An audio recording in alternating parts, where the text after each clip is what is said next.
On the evening of March 3, 2021, Sarah Everard, a 33-year-old marketing executive, was preparing to make a familiar journey home from her friend's house in Clapham, South London.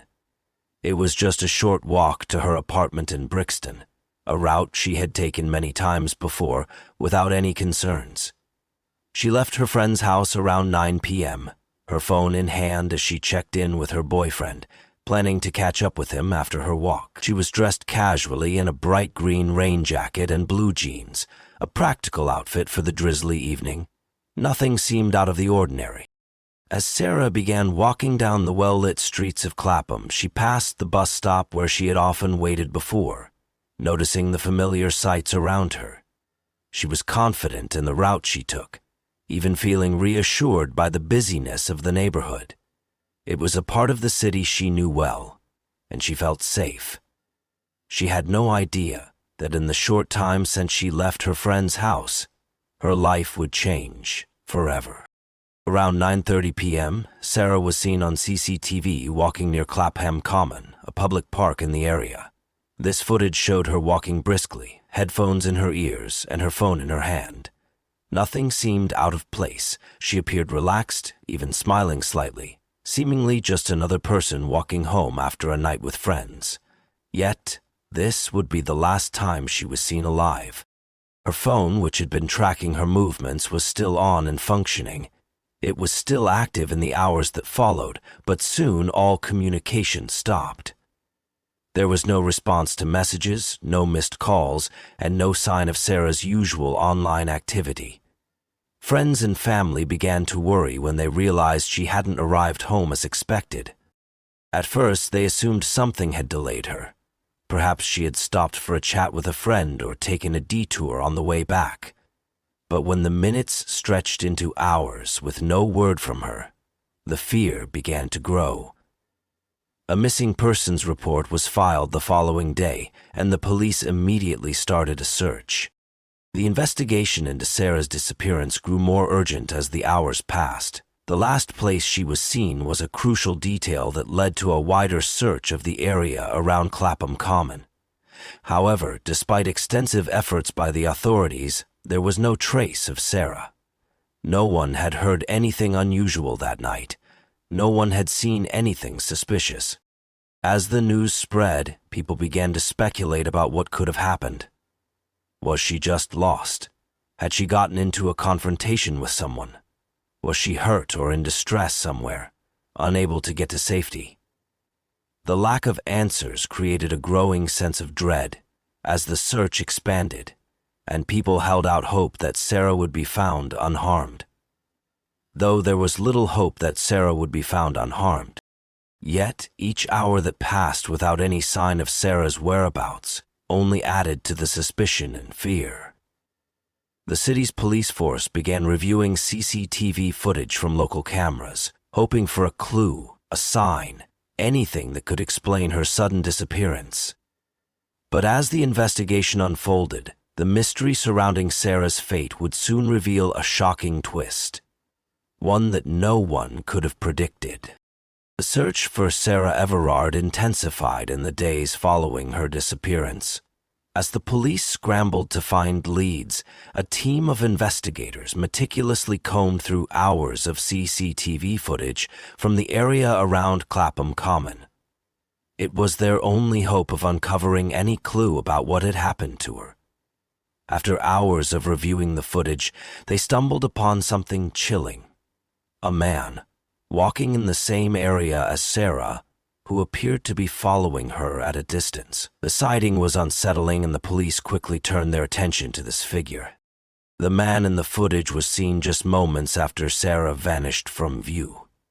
He was wearing dark clothing, with a mask covering his face, and was walking steadily, keeping a close distance behind Sarah. At first glance, it seemed like he might have been another pedestrian out for a late-night walk. But the timing of his presence was far too coincidental. After closer examination, investigators noticed that the man appeared to be keeping a calculated distance from Sarah, suggesting that he was aware of her presence but wasn't interacting with her in any obvious way. For the police, this piece of footage was the breakthrough they desperately needed. They knew they had to act quickly before the trail went cold. The man's face was partially obscured, but his build and movements were distinct. With this clue, they began to narrow down their search, looking for individuals who might fit the description, but there was still a sense of disbelief. How could a random stranger have abducted Sarah in such a public area without anyone noticing anything out of the ordinary? As investigators continued their search, they discovered an even more chilling detail. This man was not a random stranger at all. In a stunning turn, it was revealed that the man in the footage was Wayne Couzens, a serving officer with the Metropolitan Police. This revelation sent shockwaves through the investigation. How could someone whose job was to uphold the law be involved in such a horrific crime? Couzens, who had been with the police force for over 10 years, seemed to have led an unremarkable life, with no prior indications that he was capable of such an act. His colleagues, friends, and even family members were in disbelief. The fact that a police officer was involved took the investigation into darker, more complex waters. It was now clear that Sarah had not been abducted by a stranger, but by someone in a position of trust. The public's reaction was one of profound horror and confusion. A person who was supposed to protect the public had used his authority and position to lure Sarah into a dangerous trap. The police now knew they had to act swiftly, not only to ensure Sarah's safe return, but also to prevent any further harm. The investigation expanded beyond the footage, with a full background check on Couzens.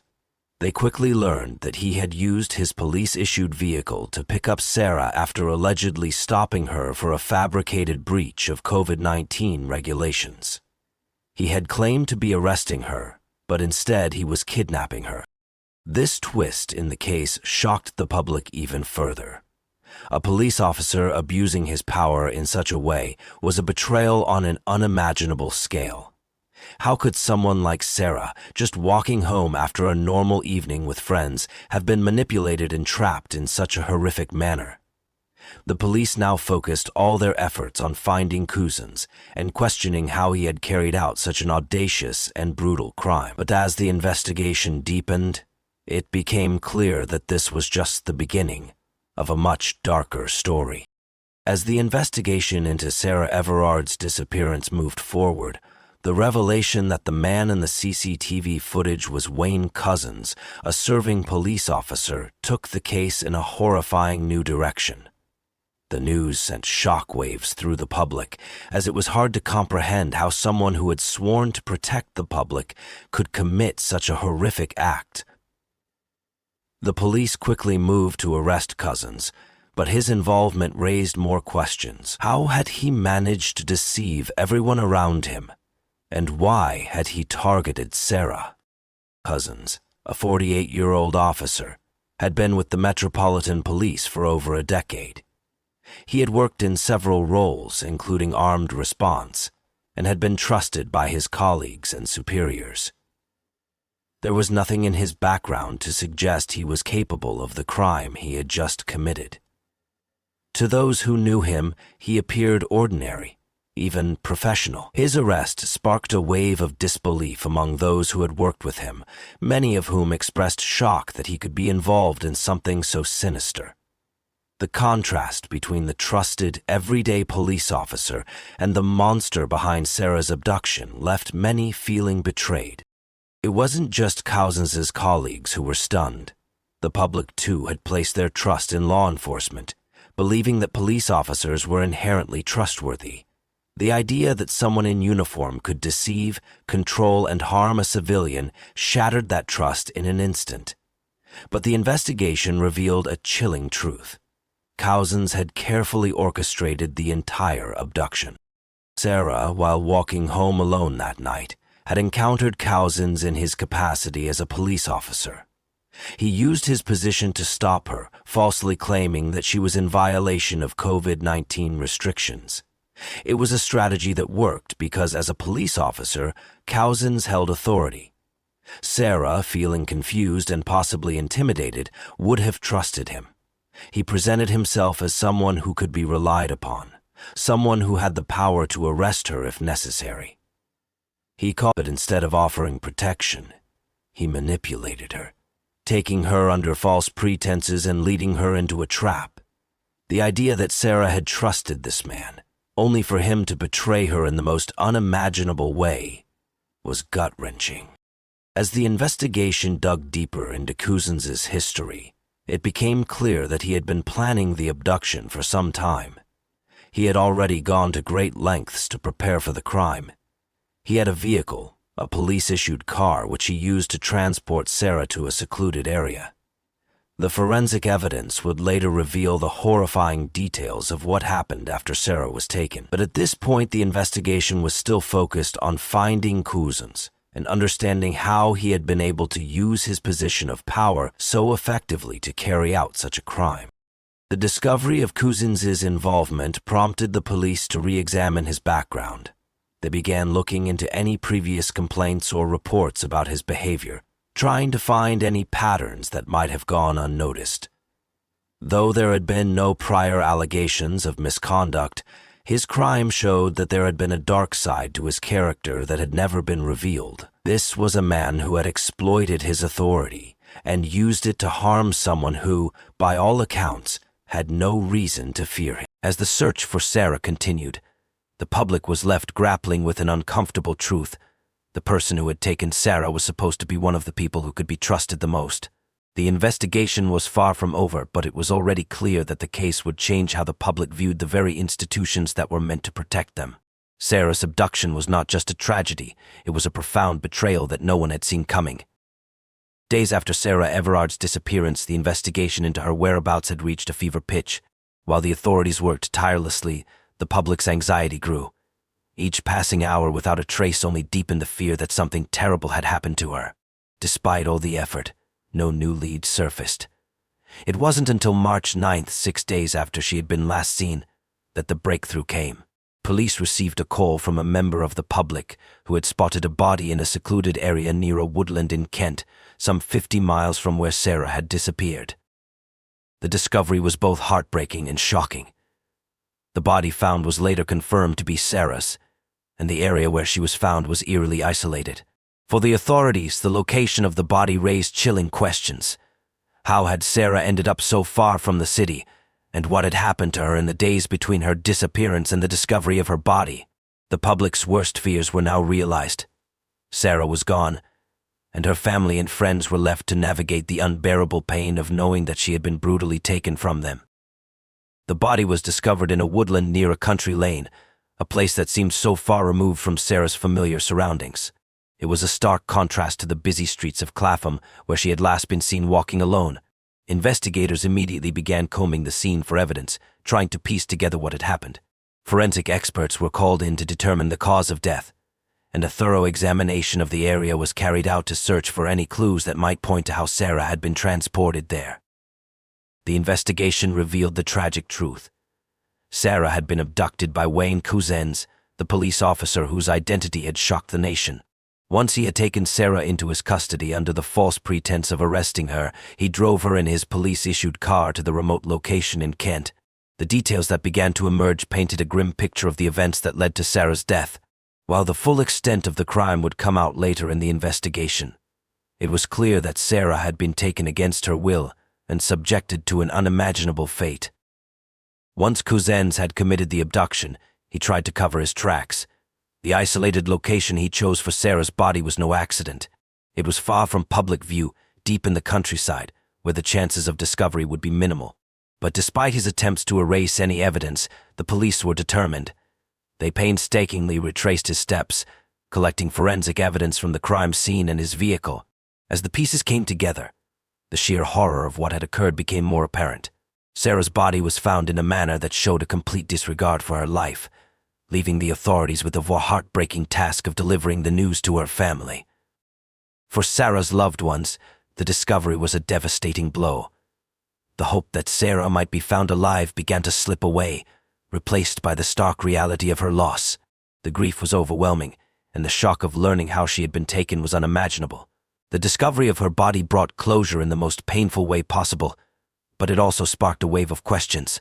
How could such a thing happen? How could a police officer, someone entrusted with the safety of the public, have committed such a monstrous crime? The discovery of Sarah's body, miles away from where she had been taken, underscored the brutality of her abduction and left the nation grappling with the painful truth that she would never return. While the investigation into Sarah's death was far from over, one thing was certain: the search for her had now shifted from a desperate attempt to find her alive to the need for justice. As the public learned more about the details of Sarah's final moments, they were left to confront the chilling reality that someone who was supposed to protect and serve had taken her life. The questions surrounding her murder were only beginning to unfold, and it became clear that the answers would be both disturbing and difficult to bear. The discovery of Sarah Everard's body in a remote woodland brought a wave of shock and sorrow, but it also marked the beginning of a painful journey for her family and friends toward justice. As the police continued to piece together the details of the crime, the focus shifted to the man responsible, Wayne Couzens.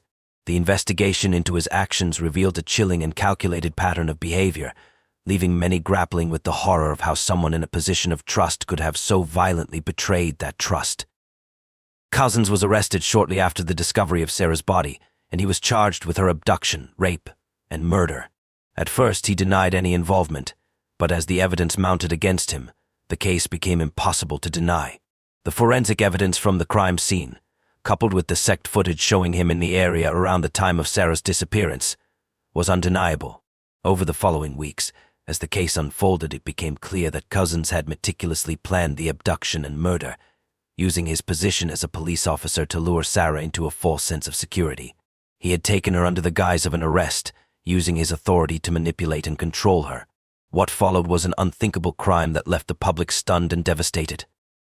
In September 2021, after months of investigation, Wayne Couzens pleaded guilty to Sarah's murder. The guilty plea was a painful but necessary step toward justice for Sarah's family. The courtroom was filled with emotion as the details of Sarah's last moments came to light. For her family, hearing the full extent of what had happened to their beloved daughter, sister, and friend was unbearable. But the public, too, was left grappling with the horror of the crime. How could a man sworn to protect the public have taken such a life? How could someone who held such power use it for such evil? As the trial continued, it was revealed that Couzens had gone to great lengths to conceal his involvement, even attempting to burn Sarah's belongings and destroy evidence. But despite his efforts to cover his tracks, the investigation had been thorough, and the pieces of the puzzle fell into place. The full extent of his betrayal and violence became clear, as he had not only killed Sarah but subjected her to unimaginable cruelty before her death. His actions shattered any illusions about the safety of women, especially those who might find themselves in an encounter with a law enforcement officer. The case sparked nationwide outrage and grief. The public's trust in law enforcement, already fragile in many areas, was shaken to its core. Many women began to speak out about their own experiences with harassment or fear in public spaces, and the case sparked a broader conversation about the safety of women in the UK and the need for systemic change in how the police handle misconduct within their own ranks. Sarah's death became a symbol of the vulnerability women face daily and the dangers that can exist even in the most unlikely of places. In November 2021, Wayne Couzens was sentenced to life in prison without the possibility of parole. Though the sentence brought some semblance of justice, it did little to ease the pain for Sarah's family, who would never see her again. Sarah's death had left an indelible mark on her loved ones, and her loss sparked widespread calls for reform in the police force and better protection for women.